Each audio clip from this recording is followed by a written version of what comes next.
Oh, it looks like we're back in the action. Although, yes. All right, this is our match.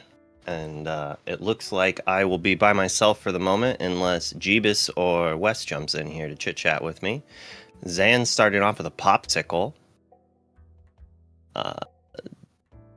Dalement? Oh, man. Well, I'm going to apologize for mispronouncing their name right now. Doesn't really... There's nothing in play. They're just kind of staring at each other. They're each going to try to get some ramp going before just really pulling ahead. Let's see if we have a Fishbone Quill here. Or did he already play the element? The element. Oh, that would make sense. I guess he played the sail, so there's obviously no Fishbone there. The element. What do you think about this matchup? I think that build dependent, it can be favored for either side. So I think it's a pretty, I don't know, it is always just, do you have hit your card advantage cards? Do you hit your removal and answers when you need them? Do we have a Brawl or Sisu to answer this Flaversham? Right. If not, I would say it will heavily go in Zan's favor. Or I guess we could try to match card for card. Sometimes that's the best you could do. Yeah. It's probably harder for Zan to answer the elements Flaversham first. Without seeing lists, we don't really know. Hello and welcome to 20 Lore Pro. We are here in round 2 of Charlie's Collectible Show's Lorcana 12K with Zan Syed and Dale. Very excited to be here today. I'm joined with Jebas and Wonderland. Wonderland, how you doing today? I'm pretty good. How about you? Yeah, good. Sorry, I had y'all muted and brought you back in, so that may be why there was a delay with y'all. Having a couple of audio switches here today, but hopefully we're getting back on track.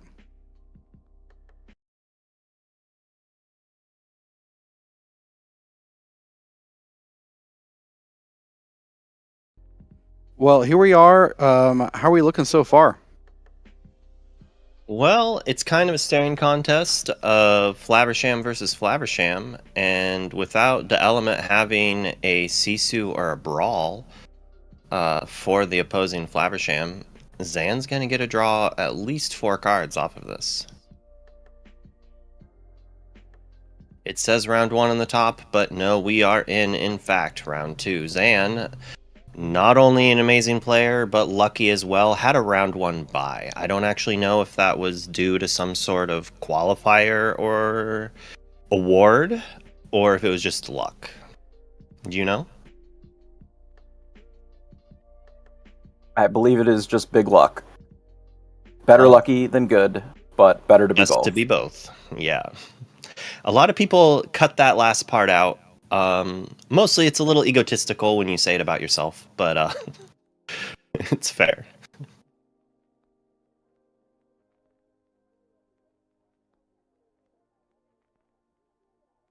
It's like we do have, or found the Brawl and the Sisu, perhaps a little bit late.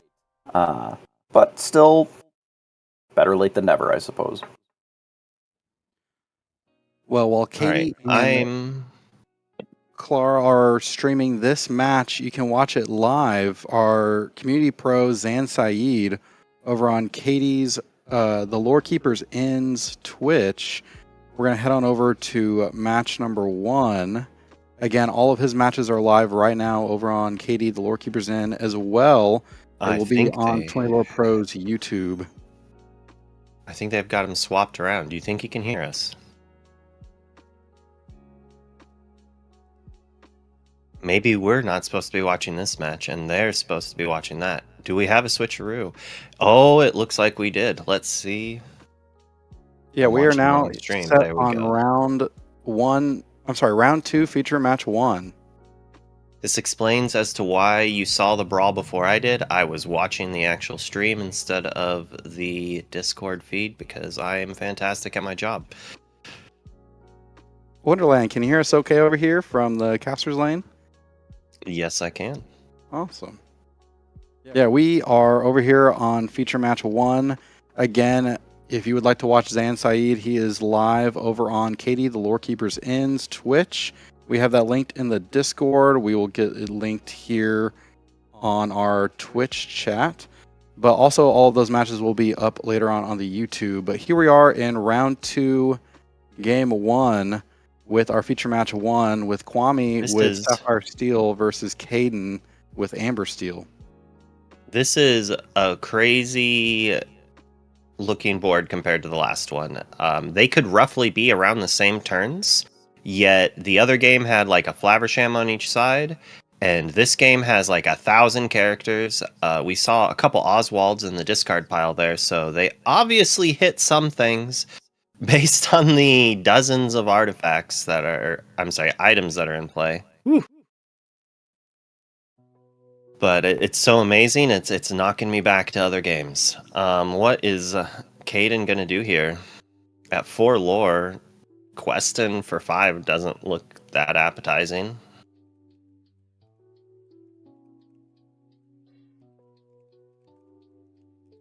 We do kind of need to answer that queen before it just continues to draw more. There's at least one workshop hidden in that stack of items to continue drawing cards. Gun could play 2 Scrooges for free at the moment. That's absurd.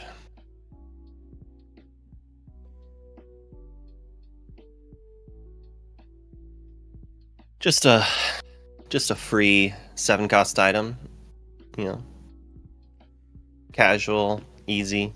Well, Wonderland, the chat over here let me know that Katie is actually streaming this match currently, so we're gonna go ahead and switch back to Zan, see how that match is going.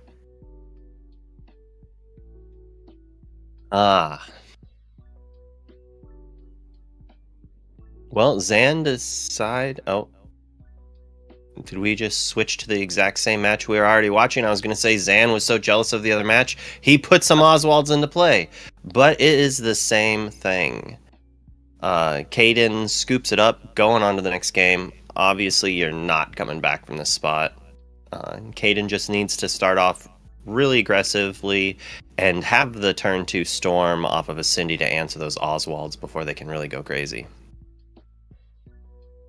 And we're rolling dice, trying to get in. We hit.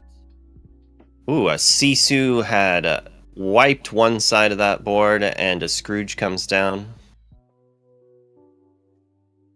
I did notice earlier, before the streams were swapped, that the Elements' first Flaversham was banished. I am interested in how that happened, because Zan doesn't have brawls, and with only a single Flaversham and I think 5 ink at the time, I don't know how he would have done it. I believe that it was a spell, likely deal 2 damage and draw a card, combined with Zeus. But I guess... Oh, he did have the Flaversham first, so it was probably a Sang Zeus, and then that. Correct. That makes perfect sense. I just only saw a Popsicle in the discard as well, because Zan does a very good job of keeping a smooth stack. Yeah, no letting your opponent... Yep, you can't let your opponent look at your discard without you knowing they're looking at your discard. Where I have been trained of years of other card games playing with cards that matter with my discard, I play it spread out. The element here does need to kind of answer this Flaversham, but at the same time, Zan's only at 0 lore. It maybe start questing as well. I mean, as we know with the Sapphire Steel decks, 0 doesn't really mean a whole lot. I mean, any deck with Dime, really, it can very quickly turn from 0 to a lot. I do not like whatever that sleeve was just used. I can definitely tell the difference. Alas, this is a problem with a lot of modern sleeves currently. I feel like all the companies... If that's not an enchanted in that card... Oof, I think I'd be willing to bet $5 that there's an enchanted in that sleeve. So Sapphire Coil working over duty here, takes out the allows the Sisu to take out the whole board. Now this is really where the Ruby Sapphire excels in combating the Sapphire Steel, especially since they've sort of stayed away from the aerials. Like they've kind of gone in a different direction, not requiring or not relying as much on things like ward. And it costs them a little bit. I mean, it makes them a lot more vulnerable to things like the coil, plus all of the normal Ruby removal spells just sort of bullying them. So I would expect Ariel to come back. We just need that to come around again, basically. Ruby Sapphire just isn't the big bad boy in the room anymore, right? That's Sapphire Steel. So until they need to start really focusing on the mirror or Ruby Sapphire, they're not going to touch Ariel. And currently, Ariel's too slow compared to Big Crab plus Dime. But it would kind of force the Ruby Sapphire decks to play a bunch of Be Prepareds to answer Ariel, and once they're on that, you can get them with your Peats. But if you're not on Ariel, then they just get to use Coil and Sisu, and it doesn't matter if you Peat. I think that Zan stopped for 1 second before drawing those cards because he was playing a Visions, and I'm assuming in the Scrooge deck you're constantly grabbing 4. He was just making sure that he didn't grab too many. The classic Grammatala and How Far I'll Go problem, where they both do very, very similar things, but they are very different. Ooh. Would you like a free card? I mean, we were just talking about Scrooge. Let's see. What is he grabbing? Nothing. Look at the bottom 4 cards. Also a classic. Well, all the cards were items, or all the items are in play, I mean. True. It makes sense there's less. Ooh, just sending it back. All right. I think that's a dime and another crab in hand for Zan. So only 3 cards. Could not see what the last one was. So the element definitely needs to answer the crab, but honestly could not really care about that Scrooge. Sure, you can trade your free Scrooge with my Sisu. That's fair. I don't think it's worth answering unless your answer is play Coil, Ink, hit both of them. Because if you're going to Sisu away the big crab anyways, we might as well get the extra Coil activation and answer it. But that is requiring 3 Sisus. It's not impossible. Ooh, is that a sword that I see in hand? That is an excellent card. And I actually think that is one of the cards that should be seeing play a lot more than it had been. Ooh. I don't believe it's the sword released. It is... It's like, that's the wrong sword. It should be the set 1 sword. There you go. Sword of Truth. Bloop. Because Sword of Truth is able to take out all the villains, and as most people would feel this set, Tamatoa is a villain, and it is also a villain as printed on the card. Really, depending on what the last card in the Element's hand, I think that might have been a greedy play. I think I would have allowed the Scrooge to trade with a Sisu or sing a Zeus, I think. I don't think so. I think the clock is so fast that if you keep both Sisus in play, it's a 2-turn clock. If you let one of those Sisus go away, it's a 4-turn clock. Right? So you're literally twice as fast at closing the game. Zan now has to do something. And that something can't just be play more items. I was mostly just fearing this. Not having an answer to said Tamatoa it's already going to draw more cards. But realistically, though, Zan has to draw the 8-drop. Otherwise, might not get that. It just might be too slow. Yes, and plus, if the Element's last card is, say, a Maleficent Dragon or another Brawl, then I'm all about hitting taking out the Scrooge. It really just depends on what the last card is. But, like, look at this situation right here. If we don't answer that crab, Zan now has lethal and Lorthal in play. Is it enough? I mean, with only 4 items in play, I mean, even if we play quote unquote 4 3 items. out of hand, Zan's at 0. Well, I don't think Zan played any of the popsicles he got back. So it's like 6 items that we know about. And so if there's a dime, that would be 7, 14, 16. I guess you're right. He does need 2 more items after that. It's not impossible to go from all it would the be way a here. cool way. A really nice way to finish this game. The 0 to 20, 1 lore swing. It is certainly possible. Difficult, but now a good draw here would be, but maybe expensive. I don't know if we have enough for it since we played the Flaversham. Would have been like a crab of our own, like the Happy as a Clam, so that we could get back the Sword of Truth. Oh yeah. But I don't know if we crab have world. enough. I don't think we have enough ink to do both, is the problem. I just now realize that both Tamatoas are villains, and that's their only type. Yeah. I'm a little disappointed.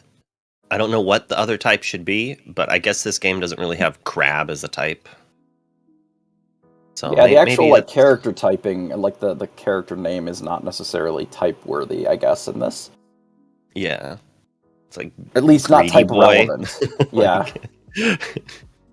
So by taking out one of them, that does mean that it is going to be very unlikely to be able to gain. You just, without getting a free dime, it's going to be hard to actually close out here in a single turn. Zan needs to Zeus a dragon and hope that there's not a dime in Element's hand and that he's able to keep this crab around for another turn cycle. I believe at this point it is draw as many cards with popsicles as possible, and then if it doesn't work, you're just going to have to challenge. Yeah, because now we need 4 more items in play. So a dime and 3 popsicles, is that enough, right? 1, 2, 3. So 6, 7, 8, 9, 10. We need 3 more now. So 2 more popsicles and a dime. And I think that would be enough. From 0? We just need Close. Tommy to be 10. Yeah. We're at 7, 8. So dime itself counts itself. So 1 more popsicle, and that's Lorthal. But looking at the hand, I just see a bunch of bells. There's also a world where if there's another popsicle in the discard, and there's one on top. Get lucky? Yeah. You can get lucky. And then just rip off of that. But do we have enough ink to play something like a 1, 2, 3? It looks like Zan has 10 ink, and I do not think he's inked this turn. Oh, and he's no items in discard. No items. I mean, they're all in play. Unfortunate. How unlucky. Yeah.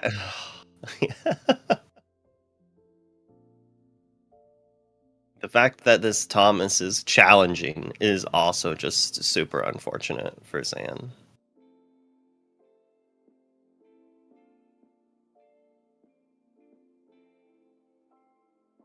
Can heal, play another crab, return that, draw another card. I just hope that Element doesn't have the ability to win with dime. I mean, that's your only out, right?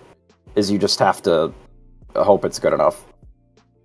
And now we have to, or Zan has to hope that the Element doesn't have a B prep. While it does stop you, Zan, from losing 2 of his crabs is like pretty big. He would then have to draw another one and hope it sticks. But the Element is down to 1 card.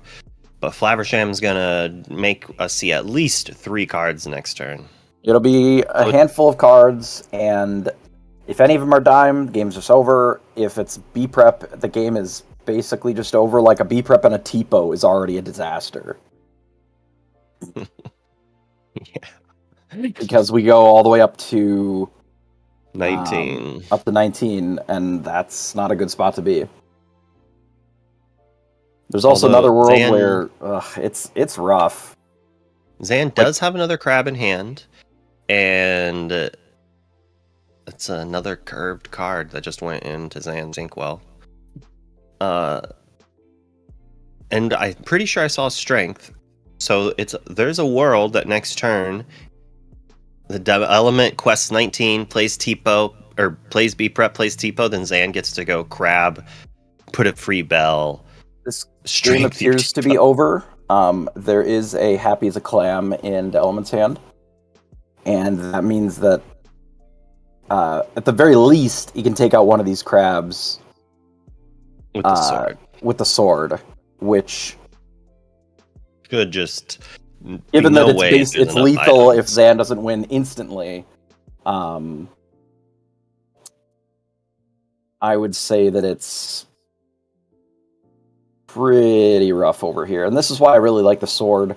I also like the plank is another one that is kind of an interesting card in these Ruby Sapphire lists, kind of as a one of toolboxy kind of card, because it can take out most of the other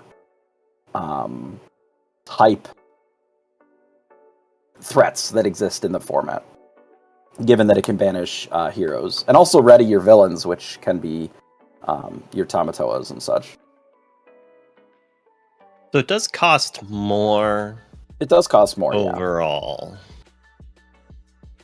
But it doesn't always necessarily have to be done at the same time either. Yeah. It's Dragonfire, essentially. Not that bad. Not that great, but... You can also exert it and still use the ability if you cast, say, Scrooge McDuck. Because the ability to banish it does not require exertion, yeah. Does sword? No. Sword is just sacrifice as well, or banish. Fancy. So quest, go up to 7.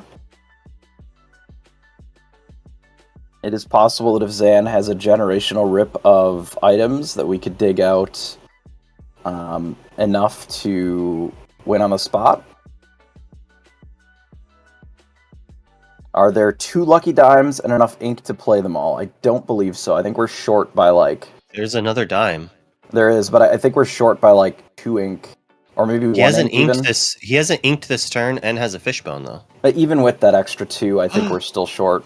Dude, he's gonna double ink. He might have it. Let's see, 1, 2, 3, 4, 5, 6, 7, 8, 9. Yeah, we need more. Because in order to play 2 dimes and actually we need 11 ink. Both, we needed 11, yeah. So he was 1 short. I was actually counting items. Oh no, items we were plenty. Because even just with the double crab dime alone, would do it, yeah. Double dime would do it. Because we were gaining 7 before we played the dimes at all. It was 7, and then that would be 21. We were just a little short. It happens. It was very close, being 1 ink away in a position where I think Zan was behind for quite a while. Given like the double Sisu is just such a beating, because not only does it remove the threats on the board, Sisu has always historically been strong because it gives you such a strong 3-quester while removing everything. I just want to point out how amazing Zan is at how fast he did his counting compared to how long it took the element to do that, going 1 at a time. Where Zan was doing this like very smooth slide drop. So he drops into a pile while moving a card to another pile, and it just takes so much less time. This is a Zan Stan stream now. Always a good idea to count your cards. Oh yeah.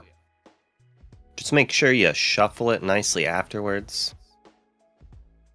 It is not a proper form of shuffling. It's just counting.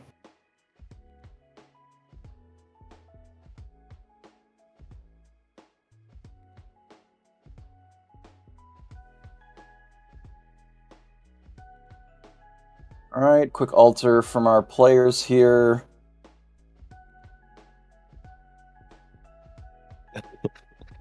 Whoa, Chuck, whoa, Chuck, whoa, Chuck. Obviously, Zan doesn't know how to count. To be fair, though, I can't count, so... I mean, sometimes you just have to set yourself up the best you can to try to have that line, and that's the only one that worked. And when you go to play it, if you don't have enough, you don't have enough. There wasn't really another line that existed anyway, so... He definitely had 2 cards he could have inked, but it obviously was short, because I don't think Zan would have just given the game away. Unless Zan won and us and the production crew were all wrong. But he didn't even show the second dime, so I'm pretty sure Zan lost the first game. Starting off with an okay start, we don't really need a turn 1 Bell. I wouldn't be surprised if Bell didn't get inked a lot of the time in this matchup, which could also be showing my ignorance of the matchup. I have not played near enough Sapphire Steel. But it just seems like if you are starting off with a Bell against Ruby Sapphire, you are going to possibly run out of cards before you can do things. Yeah, I think hand texture matters. You know, it depends on how much, like, random draw you have. I would think that the popsicles, especially if you have some Flavershams, would have a higher value as items later as opposed to just 3 or 4 lore out of the Bell. Yep. Especially when they have the Sapphire Coil set up, your Bell is just going to get eaten for free a lot.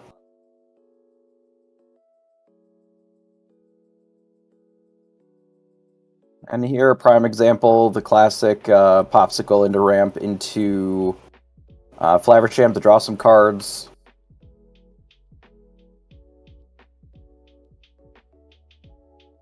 Is that a Hades? I can't tell if it's a Hades in Zan's hand or not. I know that Dave, formerly of the Forbidden Mountain, kind of retired, but not fully retired, as he played in, I think, the event Garrick was doing, the Inkables Invitational. I think he made top 4, or he made at least top 8, if not top 4, and he was running Hades in this list, and I'm pretty sure he was quite happy with it.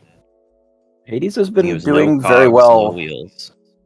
Yeah, especially with a lot less ward running around than there probably ever has been. The Hades definitely is able to take out things like the Tamatoas very well, while still developing a threat, which is, I think, the relevant part there. Otherwise, obviously, you could just run Let It Go.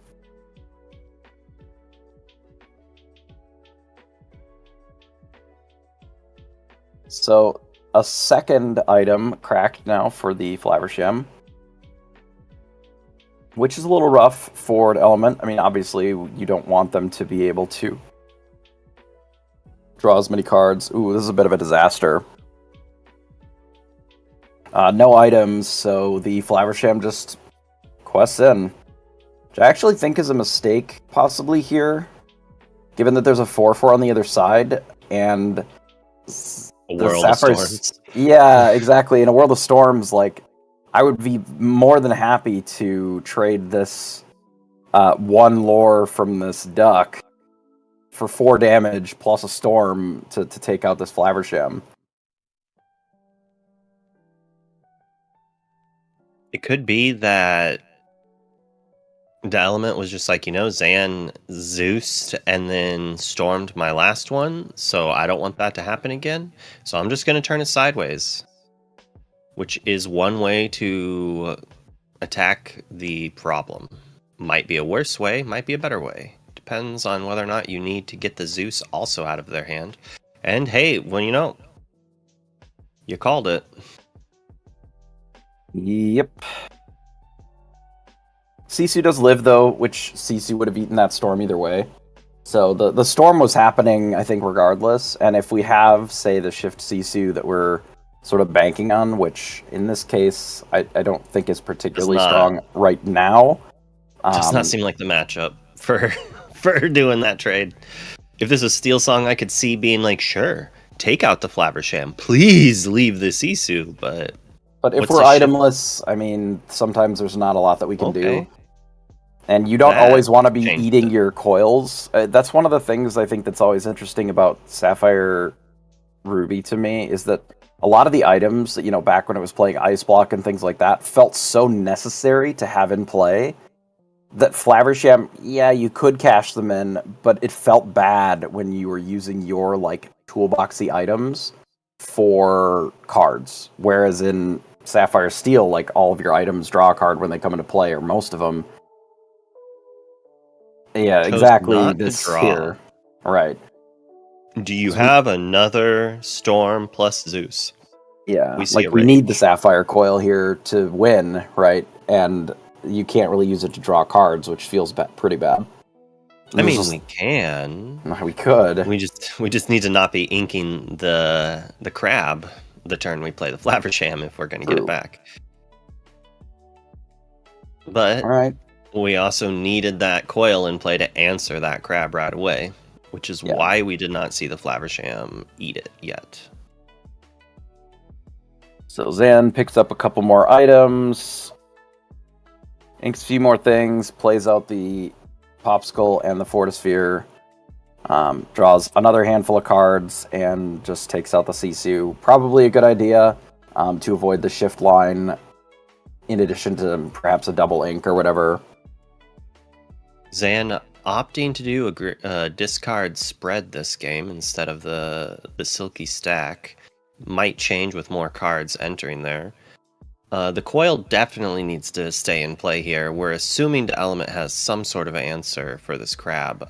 It has to hope he wasn't relying on shifting a Sisu, but I see a brawl in hand there. Brawl and a sword, it looks like.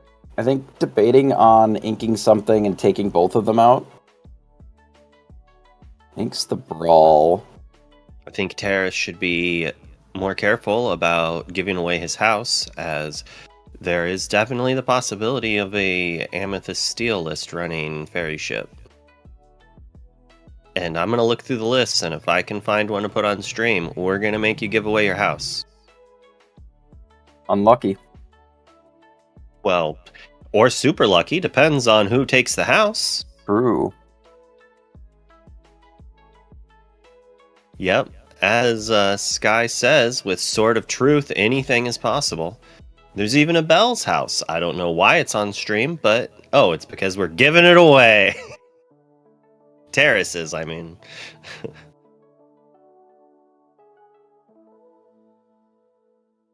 So, what is the element deciding? That's another Sisu in hand as well. Maybe we're going to draw some more cards before, but maybe we should have done that before inking the brawl. So it's probably a Scrooge or a sword. That's a nice answer.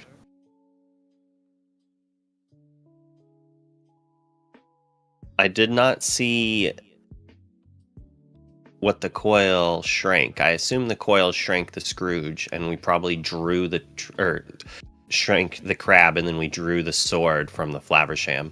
That shows a pretty good knowledge there. Some people are going to be like, I shrank, so they know I have the removal, so I need to play it, and they hold the sword. And then they get punished for not adapting to the new scenario. But at the same time, it might have been better to keep the sword, as that actually answers the Big Tommy. But if the element has a crab... Yeah, because when the brawl was inked, I believe that we also had the sword in hand at the time. It's possible that there were no other inkables in hand. So then you couldn't do the brawl line with the Sapphire Coil. And this is one of the issues with Coil over something like Ice Block. Now, obviously, in this case, Ice Block wouldn't have shrank either the 4 strength down far enough on its own anyway. But there is certainly a cost to having to ink for the ability to function. Did he just visions and take a Tipo to ink it? The other 4 cards looked like crab, Flaversham. That is some insane cards to put on bottom. I'm assuming he took another crab and just moved the card we saw. And I know some people, especially with Oswald, they talked about how they're always bottoming their best cards. And it's just like, yes, welcome to Ariel. This is the thing. If you play 4 Scrooge and Visions and Oswald, you're probably going to go through your deck if you have a medium to long game. So it just sounds like somebody who has not played decks that you can look at all 60 cards every single game before. You know, they just don't have experience where churning back through the bottom of your deck is possible. Yep. I like when playing Steel Song, you aerial card, sometimes you're like, oh, good guy Zan. With Pete. No, don't draw that card. Don't get that warning. Don't get in trouble. We got to stop you. Some not a crime to try and play it. As long as it doesn't go through, everything is okay. All you've done is reveal to your opponent that you have a spell that you can't use. Unlucky. Yep. And because we had to eat that coil, we just Sisu and take out only the Flaversham. Not everyone gets to draw all the popsicles every game. Well, it helps when you have more popsicles than just the 4. Very true. Here's a Lucky Dime. And a Zeus on the Sisu. We'll see if Zan wants to consume the last card. Likely not. I think it's 2 spells, probably another Zeus maybe in hand. I guess if it was a Zeus, they probably would have just cast it on Flaversham. Being able to just throw dimes into play and not care if it's removed is such a nice feeling. I mean, yeah, it could be a world where Hideaway hits it and then Hideaway hits it again, but your opponent has to be on multiple Hideaways, has to draw both of them. You just have so much recursion, it just seems so unlikely to occur.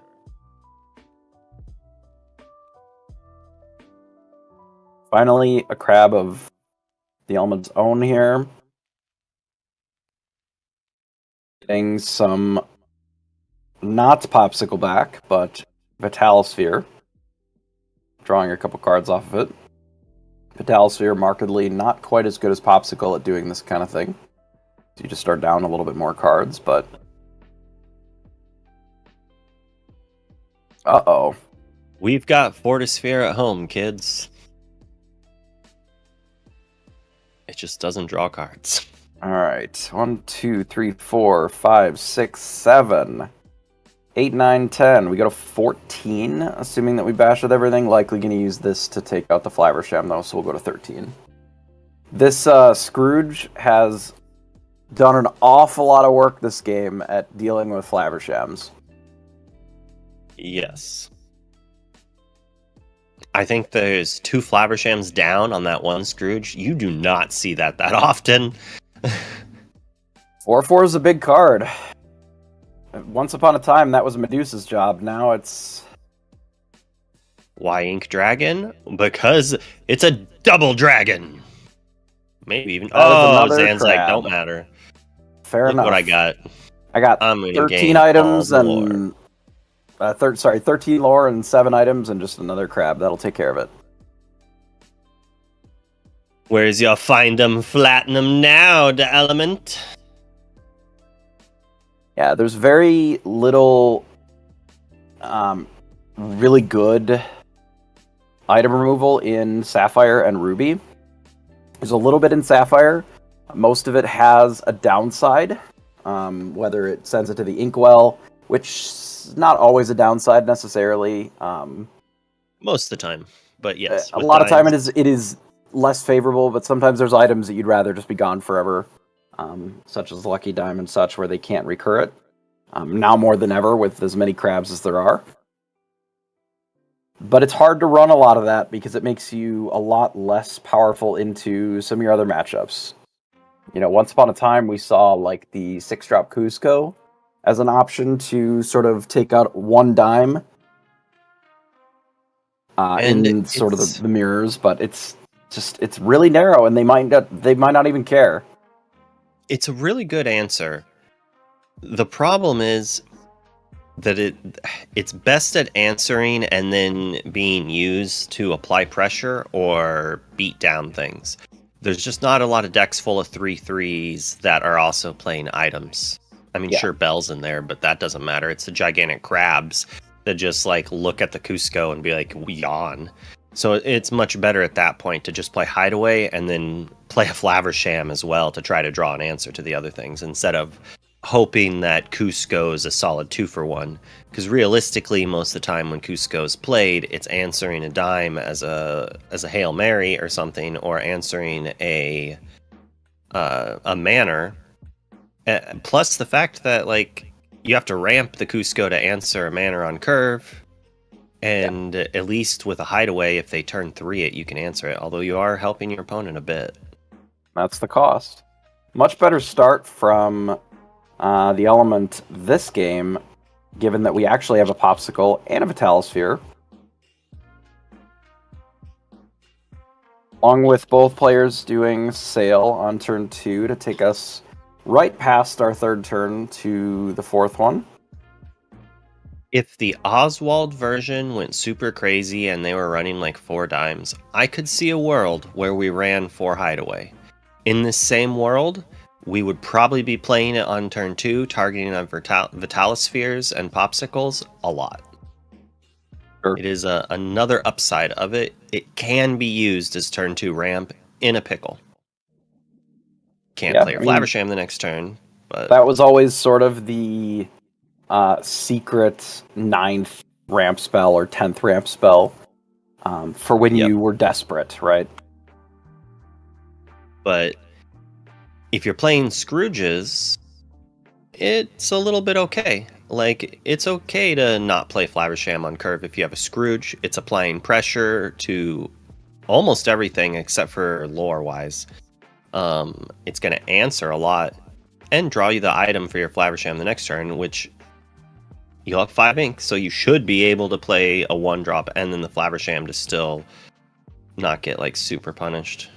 And we see a slight Mike Long attempt right there, but it went right in the inkwell, so we know we're all good.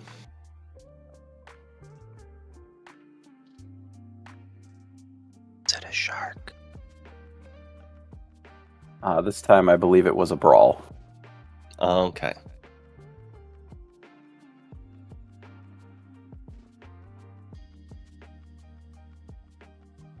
Very good start for the Almond here, with the double sail taking us up to more ink than what our Sapphire Steel opponent has here, while still being able to leverage the Flaversham every turn up to this point. That is kind of how you have to keep up with these decks that have better cheap items. You know, the Fortisphere being the big separator between the two. Alright, we got a coil.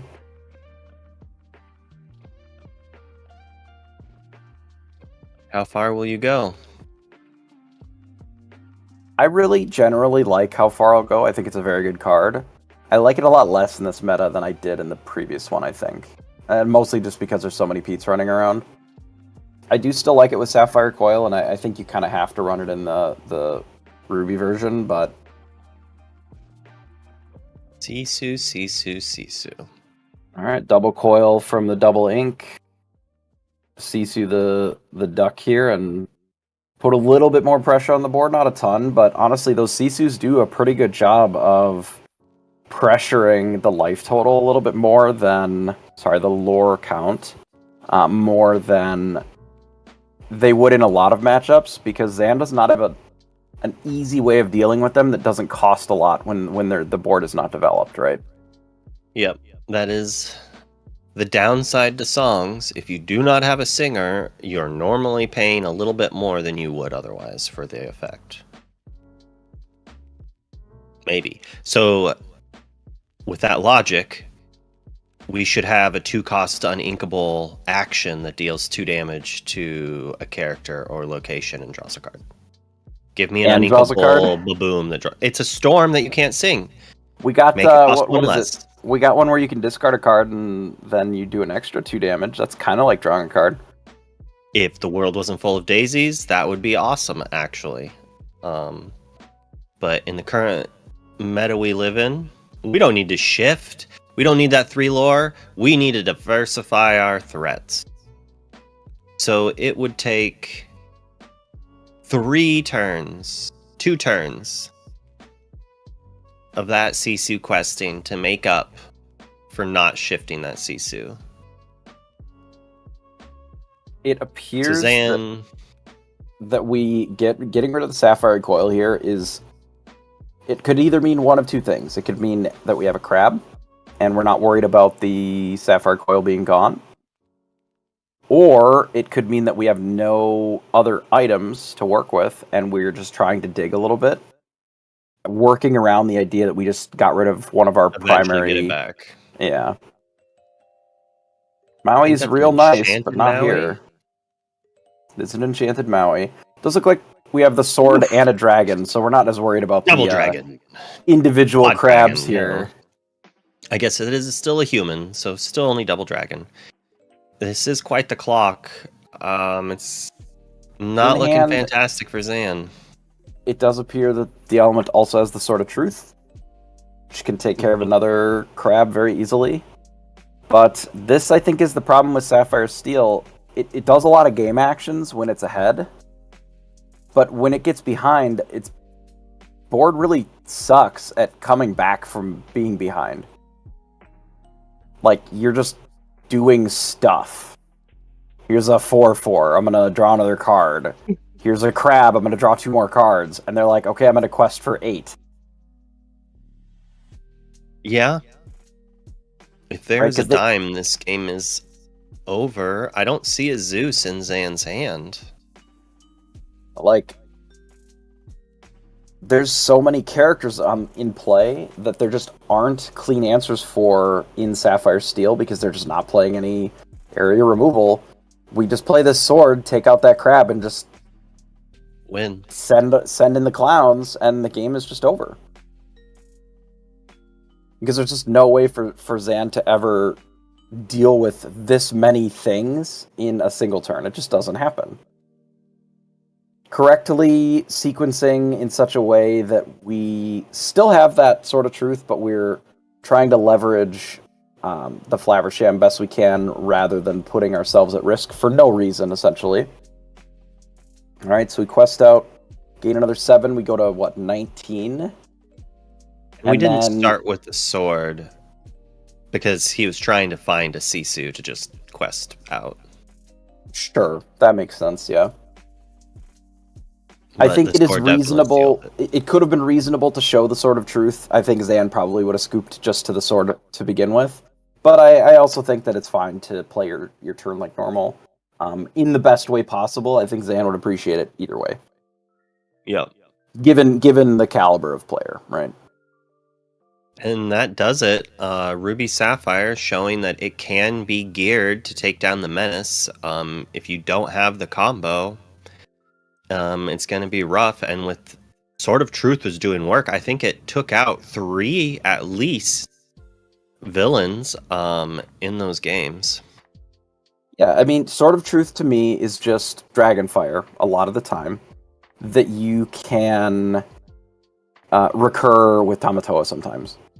The major threats in the format are heroes, but a lot of the heroes are small enough that you can deal with them with your Sisus, and they're crabs and dragons, which for the most part are villains. Like the Maleficent Dragon is a villain in the mirror. All the crabs are villains. It can also take out, like, Pete's sometimes. Pete is considered a villain, I believe. There's a few other ones that notably that get played. It's mostly villains and heroes for a lot of it.